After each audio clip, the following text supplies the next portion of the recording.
Hi, it's Karen. Just wanted to thank you for joining me today to check out my latest video. Today's video is a little bit longer than I normally like, but I have a couple of different things that I wanted to show you. The first one is a bokeh background technique that I'm using for the background of my card. I'm doing pinks and purples, and I am doing two light shades and two darker shades. So for the light shades I'm using spun sugar and shaded lilac, and for the darker shades I'm using worn lipstick and wilted violet. Now as you can see, I'm just randomly blending on some of the ink into various places. I do try and keep it in sort of a bit of a triangle pattern where I can, and I just go from one colour to the next until I fill up the whole panel.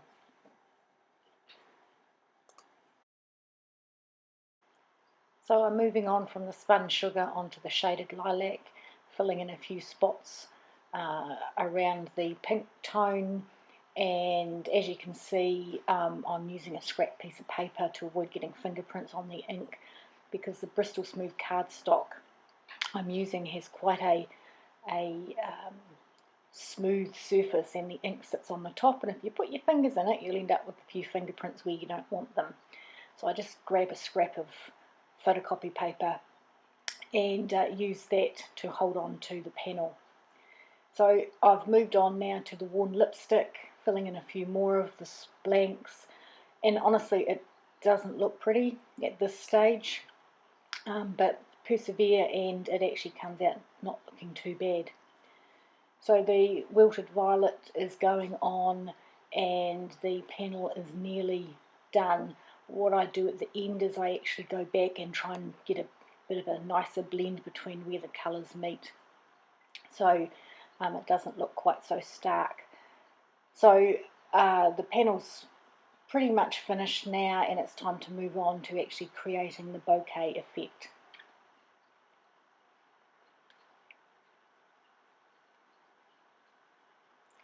So to do that I'm using some stencils from Simon Says Stamp. There's 3 separate stencils with cut out circles in different sizes, which makes the whole process go much easier. Prior to this I used to actually have a piece of acetate that I'd punched out some circle shapes from, and I just used to move that around the panel until I had enough coverage, but this way I can get the whole panel in one go. So I'm taking some unicorn white pigment ink from Hero Arts and blending that over the top. Not taking too much care, just trying to get a good coverage. And I go from the largest size circles to the mid-size circles, and then down to the smaller circles, and then I actually go back again with each of the 3 sizes until I'm happy with the final result. So here's the second of the 3 sizes, putting that on, going over it. Try and move the stencils so it's not going completely over the top of the previous circles, and it still looks pretty naff, but it's going to look a bit better once I get some more of those white circles on that panel. So continuing on with going back to the large circles, filling in a few blanks, then the larger ones are the ones I use the most of, but I am going back with all the different sizes again, as you can see. And that's pretty much where, oh nope, did some more, found another spot, but that's pretty much where I left it. So it toned down the colours quite nicely. Now I've stamped this adorable little image from MFT stamp set onto a piece of Nina Solar White, and I'm going to colour that with my Copics. So to speed the process up, I've just edited out most of the colouring. So I've left in the bit with the bunny and then the very end bit for each of the colours that I used, but pretty much tried to condense the video as much as I could. So I'll just play a bit of music for the rest of the colouring and then I'll be back.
So I finished colouring the little bunny. I've die cut him and I have positioned him on the bouquet panel, and now I'm just choosing a sentiment from that same set called Some Bunny I Love from MFT, and I'm going to white emboss that onto a strip of smoke cardstock.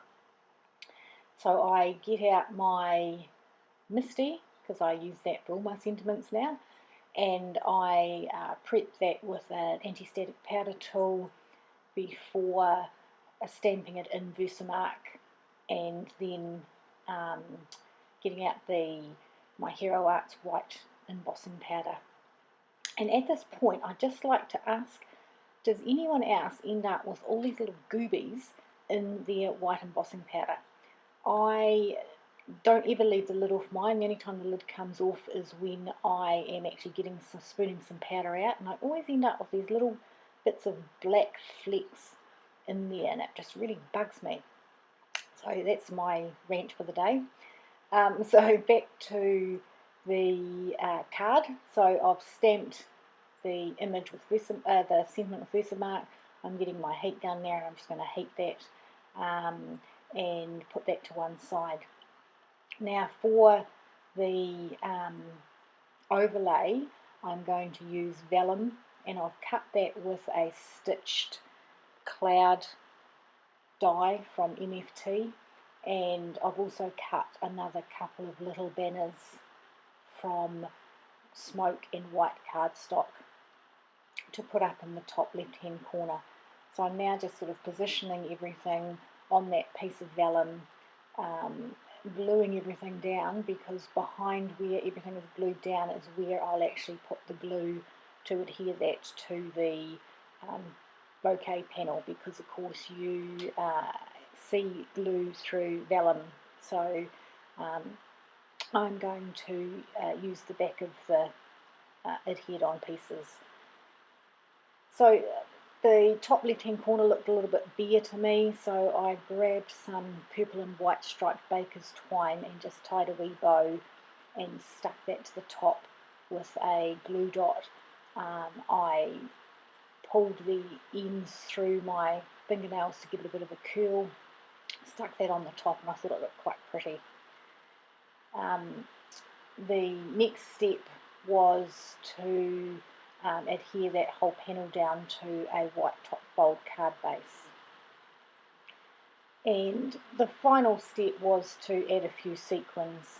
So I've got a few crystal clear sequins here. I'm just adding a couple of them onto the card, and I'm going to use the spots where I've added them to add a little bit more glue under the vellum, just to hold that, particularly in that top right hand corner. And that is pretty much my card for today. So thanks so much for bearing with me through all 12 minutes, and I will see you next time.